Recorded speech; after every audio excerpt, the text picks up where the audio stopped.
అందరికి నమస్కారం అండి. ఒక సిస్టర్ అడిగారు, "అక్క సూపర్వైజర్ పోస్ట్ గాని ఇలాగ రిస్క్ ఉంటుందా?" అనేది అడిగారు. అయితే సూపర్వైజర్ పోస్ట్ గాని రిస్కే ఉంటుందా అండి? వాళ్ళు డైలీ ఒక సెంటర్ విజిట్ చేయాల్సి ఉంటుంది. వాళ్ళు ఫీల్డ్ వర్క్ ఉంటుంది అన్నట్టు. ఒక్కొక్క ఊరు వాళ్ళకి ఎక్కడేస్తే ఏ సెక్టార్‌కేస్తారో ఆ సెక్టార్ పరిధిలోనే ఉండి, ఆ సెక్టారు మొత్తం ఊర్లు, విలేజ్‌లు ఎక్కడెక్కడ ఉన్నాయో అంగన్వాడీ సెంటర్స్ అన్ని విజిట్ చేయాల్సి ఉంటుంది. తనిఖీ చేయాల్సి ఉంటుంది. సూపర్వైజర్ పోస్ట్ గాని అంతే ఉంటుంది. కాకపోతే వాళ్ళయి పే స్కేల్ ఉంటుందండి వాళ్ళకి. పర్మనెంట్ జాబ్‌లా అన్నట్టు. మాయి కాంట్రాక్ట్ బేసిక్ మీద ఇలా మాకు గౌరవ వేతనం ఇస్తున్నారు గదా! అలా గాదు. అది మంచి జాబు. Government job. అవి కొంతమంది డిగ్రీ పాస్ అయిన వాళ్ళు గాని రాసైతే రావచ్చండి. అంగన్వాడీ టీచర్స్‌ని తీసుకుంటారు ఎగ్జామ్ బెట్టి. అలాగే వేరే వాళ్ళు గాని ఎగ్జామ్ రాసైతే సూపర్వైజర్ జాబ్‌కి రావచ్చు.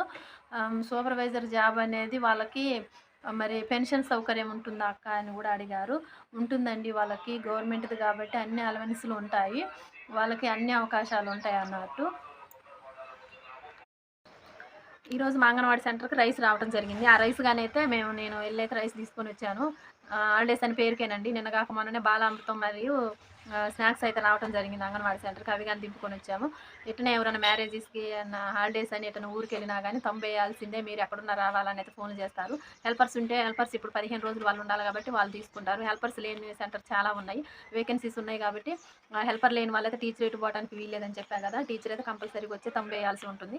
ఫుడ్ అనేది తీసుకోవాల్సి ఉంటుంది. అలాగే మళ్ళీ ఇప్పుడొచ్చేసి మాకు ఎంఆర్‌ఓ ఆఫీస్ నుంచయితే ఫామ్ 8లు వచ్చినవని ఫోన్లు చేస్తున్నారండి. మాకు ఏప్రిల్ నెలలో బిఎల్ఓ డ్యూటీలు, సర్వేలు ఎలాంటివి అంగన్వాడీ టీచర్స్‌కి అప్పచెప్పొద్దనైతే చెప్పారు.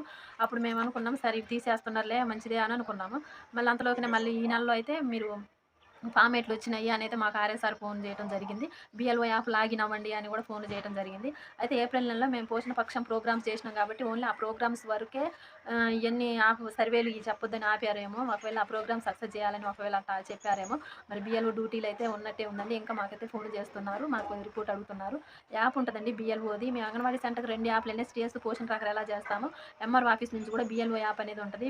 బిఎల్ఓ అంటేనే బూత్ లెవెల్ ఆఫీసర్ అన్నట్టు. అయితే మేము దానికి ఆ యాప్‌ని డౌన్‌లోడ్ చేసుకొని అందులో మాకెవరైనా ఫార్మ్ 6లు అంటే కొత్తగా ఎవరైనా ఓటు పెట్టుకున్నా గానీ, లేదా కరెక్షన్స్ పేరు మార్పు లాంటివి ఎవరైనా పెట్టుకున్నా గానీ, మాకు ఆ యాప్ ఓపెన్ చేస్తే అందులో పెండింగ్ క్లెయిమ్స్ అనేవి కనపడతాయి అన్నట్టు. ఆ యాప్ ఓపెన్ చేసుకొని చూసుకొని ఎవరైనా ఉన్నట్టయితే వాళ్ళు మా పీఎస్ పరిధిలోనే ఉంటారు కాబట్టి నాకైతే 2 వచ్చినవి. 2 కూడా వాళ్ళు పేరు చేంజ్ చేసుకోవడానికైతే పెట్టారు. అంటే పేరు మొత్తం కాదు. కొంచెం లెటర్స్ మార్పు ఉన్నా గానీ ఆధార్ కార్డ్‌లో ఒకలాగా మెమోస్‌లో ఉన్నట్టు ఇందులో కూడా ఉండాలి కాబట్టి వాటర్ ఐడీలో గానీ పేరు అన్నీ ఒకటే ఉండాలండి. వాటర్ ఐడీలో, ఆధార్‌లో మన మెమోలలో చదువుకున్నట్టయితే మెమోలలో ఒకే పేరు ఉండాలి కాబట్టి వాటర్ ఐడీలో పేరు తప్పున్నా గానీ సవరణ చేసుకోవాల్సి ఉంటుందండి ఫామ్ 8 ద్వారాగా. మీ సేవకెళ్ళినా గానీ మీరు మీ పేరనేది మీ ఆధార్ కార్డ్‌లో ఎలా ఉందో అలాగే మార్చడం జరుగుతుంది. అలాంటివి ఏమైనా వచ్చినా గానీ మేము చూసుకొనైతే ఎంఆర్‌ఓ ఆఫీస్‌కెళ్ళి వాళ్ళ యొక్క ఆధార్ కార్డు మరియు వాళ్ళ మెమోలు ఆడ మేము సబ్మిట్ చేసి దాని ప్రకారం వాళ్ళు పేరనేది సరి చేయాల్సి ఉంటుంది కాబట్టి మేమైతే బిఎల్ఓ ధృవీకరణ అనేది కూడా రాసి ఇవ్వాల్సి ఉంటుంది. రాసి సైన్ చేస్తే మాకు ఎంఆర్‌ఓ సార్ గాని సైన్ చేయాల్సి ఉంటుంది. ఓకే. ఇది ఇంతే ఉంది. ఇలాగే పేరు చేంజ్ చేయాలనేది. అలాగే కొత్తగా ఓటు పెట్టుకున్నా గానీ వాళ్ళ ఏజ్‌ని బట్టి వాళ్ళ మెమోలు ఉంటాయి కదా! 10థ్ మెమోలో వాళ్ళ డేట్ ఆఫ్ బర్త్‌ని బట్టి మేము ధృవీకరణ చేయాల్సి ఉంటుంది. మా తర్వాత ఆర్‌ఐ సార్ ధృవీకరణ చేస్తారు. ఎంఆర్‌ఓ సార్ ధృవీకరణ చేస్తారు. ఒకవేళ మెమోలల్లో తేడా ఉండి ఇంకా ఏజ్ తక్కువ ఉందనుకోండి రిజెక్ట్ చేసి పడేస్తారన్నట్టు. అలా అనేది మేము రాసి ఇవ్వాల్సి ఉంటుంది. విలేజ్ లెవెల్‌లో ఉంటాం కాబట్టి మాకు ఇన్ఫర్మేషన్ తెలుస్తుంది కాబట్టి ఎవరు పెట్టారనేది ఓటు మాకు మా బిఎల్ఓ యాప్‌లో కనిపిస్తది. అలాగే చెక్ లిస్ట్ గాని తీసిస్తారు. మా సర్వే పరిధిలో ఉంటారు కాబట్టి, నా పీఎస్‌లో పరిధిలో ఉన్నవాళ్ళు నాకు తెలుస్తది కాబట్టి, నేను ఫలానా నువ్వు ఓటు పెట్టుకున్నావు గదా! నీ సర్టిఫికేట్స్ ఇవ్వు. నీ 10థ్ మెమో జిరాక్స్ అయ్యివ్వు అని చెప్పి అవి తీసుకొని మేము ఆధార్ కార్డ్ జిరాక్స్, 10థ్ మెమో జిరాక్స్ తీసుకొనెళ్ళి ఎంఆర్‌ఓ ఆఫీస్‌లో ఇవ్వాల్సి ఉంటుంది. వాటి కోసం గాని ఇప్పుడైతే ఫోన్‌లు చేస్తూనే ఉన్నారండి. ఒకవేళ ఏదైనా ఎలక్షన్‌లు అనగానే సారు మళ్ళా బిఎల్ఓ ఆఫీస్‌కైతే ఎంఆర్‌ఓ ఆఫీస్‌కి మమ్మల్ని పిలుస్తూనే ఉంటారు. ఇప్పటి నుంచైతే మాకైతే హెల్పర్ లేదు. చాలా ఇబ్బందిగా ఉంటది. ఈ వర్క్ అనేది అంగన్వాడీ వర్క్ అనేది ఇలాగే సర్వేలు లేవు, ఏం లేవు అని మొన్నటిదాకా అన్నారు. మళ్ళీ చెప్తూనే ఉంటారు. ఖాళీగా అయితే ఉంచరు. మాకు ఊర్లో ఇన్ఫర్మేషన్ తెలుసు. మేము కరెక్ట్‌గా చేస్తాం. కరెక్ట్‌గా చెప్తాము. ఏ ఇన్ఫర్మేషన్ అయినా మేమైతే ఎవరికి ఏందనేది మాకు ఊరు మొత్తం అవగాహన ఉంటుంది కాబట్టి చేస్తాము. చేయమనం కానీ చేసిన దానికి కూడా అనుకూలంగా అనేది కొంచెం సాలరీలు గానీ మాకు చూసి ఇస్తే బాగుంటుంది. జీతాలే సరిగ్గా ఒక ఎప్పుడో నెల లాస్ట్‌కి ఏత్తరు. పోయిన నెల, ఈ నెల లాస్ట్‌కి ఏస్తుంటారు.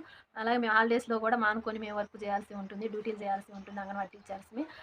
చాలామంది ఏదన్నా ఫంక్షన్స్ ఉన్నా గానీ, పిల్లల మ్యారేజెస్‌లో గానీ, సెలవుల్లోనే పెట్టుకుంటారండి. ఎందుకంటే మామూలు అప్పుడైతే ఇంక అసలు మెసలనియరు.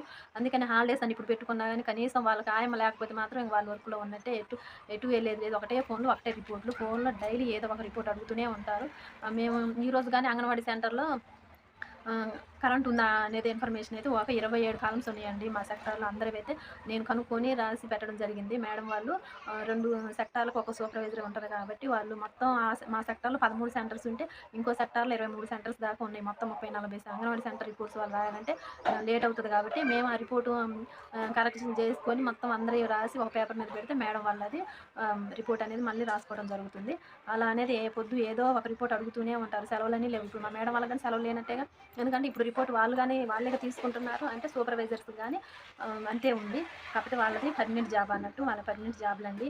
ఎవరైనా డిగ్రీ పాస్ అయిన వాళ్ళు ఉంటే అంగన్వాడీ సూపర్వైజర్ జాబ్‌కి గాని రాసుకోవచ్చు. సీడీపీఓ ఎగ్జామ్ గాని రాసుకోవచ్చండి. ఓన్లీ లేడీస్‌కే ఉంటుంది కాబట్టి అవకాశం ఉంటుంది. ఇప్పుడు అంగన్వాడీ టీచర్ జాబ్‌కి పెట్టుకోవాలని చాలామంది అయితే అక్క ఎప్పుడు నోటిఫికేషన్ అంటున్నారు. ఒకవేళ మీరు బీఈడీలు అలాంటివి చదివిన వాళ్ళు కోచింగ్ గట్రా తీసుకున్నట్టయితే మీరు దానికి గాని పెట్టుకోవచ్చు. అంగన్వాడీ పోస్టులు పడతాయండి తప్పకుండా. వేకెన్సీస్ చాలా ఉన్నాయి. పడకుండా ఉండవు గానీ అది లేట్ అయితుంది. ఇయనే గాదు అన్ని పోస్టులు గానీ లేట్ అయితున్నాయి. అవి ఎప్పుడు వదులుతారనేది తెలీదు. ఎందుకంటే మేము చాలా ఎదురు చూస్తున్నాము. అసలు జూన్ నుంచి స్కూల్స్ పెడితే ఎలా జేయాలా? హెల్పర్ లేకోకుండా ఎలానా? కొత్తగొచ్చే పిల్లలుంటారు, ఏడుస్తుంటారు. వంట చేసుకోవాలి అటు మేము, ఇటు పిల్లల్ని చూసుకోవాలి. వాళ్ళు ఏడుస్తారు, కొట్టుకుంటారు. ఒక ఇద్దరు పిల్లలుంటేనే ఇంట్లో ఎంత అల్లరి చేస్తారు గదా! అలాంటిది 10 మంది పిల్లలున్నప్పుడు కొట్టుకుంటారు. వాళ్ళకేదైనా దెబ్బలు తగిలినా గానీ తల్లిదండ్రులైతే మమ్మల్ని అడుగుతారు. మరి ఇటు వంట జేసుకోవాలి, మళ్ళీ ఇటు రిపోర్ట్‌లు జేయాలి, మళ్ళా ఆన్‌లైన్‌లో వర్క్ జేయాలి. ఆన్‌లైన్‌లోనే అటెండెన్స్ ఎయాలి, ఆన్‌లైన్‌లో ఫోటోస్ పెట్టాలి. పిల్లలు ఎంతమందొచ్చారనేది మేము డైలీ ఫోటోస్ తీసి పెట్టాలి. మళ్ళీ ఫోటో క్యాప్చర్ ఉంటుందండి పోషన్ ట్రాకర్‌లో. అది ఫోటో క్యాప్చర్ తప్పనిసరిగా అది యాప్‌లోనే ఓపెన్ అయితదది. మనం కెమెరాలో తీసుకొని ఎప్పుడో పెట్టుకునేది గాదు. అప్పుడు అక్కడ మనం లైవ్‌లో తీసి పెట్టేదే ఉంటది. అలాగని తీసి పెట్టాలి. ఇవన్నీ చేయాల్సి ఉంటుంది. ప్రోగ్రామ్స్ చేయాల్సి ఉంటుంది. మాకు హెల్పర్ లేకపోతే చాలా ఇబ్బందయితది. మేము గాని ఎంతో ఎదురు చూస్తున్నామండి. ఎప్పుడు పడతాయా అనేది మేము ఎదురు చూస్తున్నాము. నోటిఫికేషన్ కోసం మేము గాని ఎదురు చూస్తున్నాము. మేమైతే మా మేడం వాళ్ళని కనుక్కుంటూనే ఉన్నాం. పడతాయమ్మా అంటున్నారు. ఇంకెప్పుడనేదైతే ఇంకా తెలియటం లేదు. నోటిఫికేషన్స్ వస్తే మాత్రం నేను గాని వెంటనే వీడియో చేస్తానండి. ఎందుకంటే యూట్యూబ్‌లో ఆడేడొచ్చేయి కూడా నమ్మటానికి వీల్లేదు. ఎందుకంటే ఇదిగో అంటారు, అదిగో అంటున్నారు. పేపర్‌నే నమ్మటానికి లేదు. ఎప్పుడో మహిళా దినోత్సవం మార్చి 8 రోజే మహిళా దినోత్సవం రోజే నోటిఫికేషన్ విడుదలవుతుంది. సీతక్క గారు చెప్తారనైతే చెప్పారు. అది నెకరం లేదు. కాబట్టి మనకయి వచ్చేదాకా మనకనేది నమ్మకం లేదు గాబట్టి, అవి వచ్చినప్పుడు మాత్రం వస్తే తప్పకుండా రాకుండా అయితే అసలు ఉండదండి. ఎలాంటి నోటిఫికేషన్ అయినా పడాల్సిందే. ఎందుకనంటే వేకెన్సీస్ ఉన్నప్పుడు సెంటర్స్ నడవవు గాబట్టి పడతాయి. అవి పడ్డప్పుడు మాత్రం నేను వీడియో చేస్తాను. నా ఛానల్ అయితే సబ్స్క్రైబ్ చేసుకోండి. నేను మా అంగన్వాడీ ఇన్ఫర్మేషన్ గానీ, ఎలాంటి ఇన్ఫర్మేషన్ అయితే నేనైతే వీడియో చేస్తూ ఉంటాను. ఇంక అంగన్వాడీ సెంటర్స్ నడిచేటప్పుడైతే ఆ సెంటర్స్‌లో మేమేమి యాక్టివిటీ చేస్తున్నాము, ఎలా చేస్తున్నాం అనేది డైలీ పెడుతూ ఉంటాను. ఈరోజు చెప్పా గదా! ఈరోజైతే రిపోర్ట్ మమ్మల్ని అయితే అది అడిగారు కరెంట్‌కి సంబంధించింది. మాకైతే అంగన్వాడీ సెంటర్‌లో కరెంటు అయితే మామూలుగా పెట్టారు గానీ, అది మీటర్ అయితే లేదండి. అందుకోసమనైతే దాని గురించయితే రాయలేదు. అడుగుతారు కరెంట్ ఉందా? ఉందా? అంటారు గానీ, మరి లేదన్నప్పుడు పెట్టేవాళ్ళు గూడా గాదు. టాయిలెట్స్ ఉన్నాయా? అని అంటారు. కిచెన్ ఉందా? అంటారు. ప్రహరీ ఉందా? అని అంటారు. అన్నీ ఉన్నాయా అని ఏ పొద్దు అడుగుతూనే రాస్తూనే ఉంటారు. రిపోర్ట్స్ మేము చెప్పడానికి అదొక టైం వేస్టు. ఇటు పిల్లల్ని చూసుకోవాలా ఇయన్నీ చాలా రిస్క్ చేస్తుంటారన్నట్టు. ఇదండి నా వీడియో నచ్చితే లైక్ చేయండి. నేనైతే కొత్తగా ఛానల్ పెట్టుకున్నా కాబట్టి కొంచెం లైక్ చేయండి. లైక్ చేస్తే ఇంకొంతమందికి వీడియో అనేది రీచ్ అవుతుందనంట. కాబట్టి లైక్ చేయండి. నాకైతే నిన్ననే 1000 మంది సబ్స్క్రైబర్లయితే అయినారండి. కాకపోతే వాచ్ టైమ్ అయితే 3000 అవర్స్ మాత్రమే ఉంది. ఇంకా 1000 అవర్స్ అయితే కంప్లీట్ కావాల్సింది. మానిటైజేషన్ కావాలంట కదా! నేను అసలు ఛానల్ ఎందుకు పెట్టానంటే మామూలుగా అంగన్వాడీ పిల్లల యాక్టివిటీస్ అని నేను యూట్యూబ్‌లో కొట్టినప్పుడు వచ్చినియి. నేను అనుకున్నా మరి నేనెందుకు ఇలా పెట్టకూడదనైతే యూట్యూబ్‌లో చూసే నేనైతే క్రియేట్ చేసుకున్నానండి. ఇంకా మంచిగా రీచ్ వచ్చే కొద్దీ చాలామంది కామెంట్లు చేయటం, అడగటం అక్క ఇదా, అదా ఎలా అనేది అడుగుతుంటే అయితే నాకు కొంచెం మంచిగా అనిపించి నేను ఇలా వీడియోస్ అయితే చేస్తున్నాను. కాబట్టి నన్నైతే సపోర్ట్ చేయండి. మీకు అంగన్వాడీ గురించి కానీ, పిల్లలకి 6 నెలల నుండి 3 సంవత్సరాల వరకు ఏమేమి ఇస్తారు? ఒకవేళ ప్రీ స్కూల్ ఎలా ఉంటది? గర్భిణీ బాలింతలకు అంగన్వాడీ సెంటర్‌లో ఫుడ్ ఏమిస్తారు? అనేది ఏమన్నా మీకు డౌట్లున్నా గానీ నన్నైతే కామెంట్‌లో అడగండి. నేనైతే కంపల్సరీగా రిప్లై ఇస్తాను. అలాగే ఓట్ల గురించి గానీ, ఎవరైనా కొత్తగా ఓటు పెట్టుకోవాలన్నా, మీ పేరేమన్నా సవరణ చేసుకోవాలన్నా, మీరు లేకపోతే ఒక ఊర్లో మీకు ఓటుందనుకో, మీరు వేరే ఊరెళ్ళినప్పుడు, ఒకవేళ ఇక్కడే ఉంటాము, మాకు ఓటు కావాలి ఇక్కడ అని అంటే, మళ్ళీ కొత్తగా పెట్టుకునేది ఉండదండి. అక్కడి నుంచి మీరనేది షిఫ్ట్ చేసుకోవాల్సి ఉంటుంది ఫామ్ 8 ద్వారాగా. ఇలా ఏదైనా ఓట్లకు సంబంధించినది ఏదన్నా మీకు డౌట్లున్నా గాని అయితే కామెంట్ చేయండి. నేనైతే రిప్లై ఇస్తాను. అంగన్వాడీ సెంటర్‌కి సంబంధించిందేనా గానీ మీరు అడిగినట్టయితే నన్ను కామెంట్స్‌లో అడిగితే నేను కామెంట్‌కైతే రిప్లై ఇస్తానండి. నా ఛానల్ అయితే సబ్స్క్రైబ్ చేసుకోండి. అంటే మీకు యూజ్ అయిద్ది అనుకుంటేనే సబ్స్క్రైబ్ చేసుకోండి.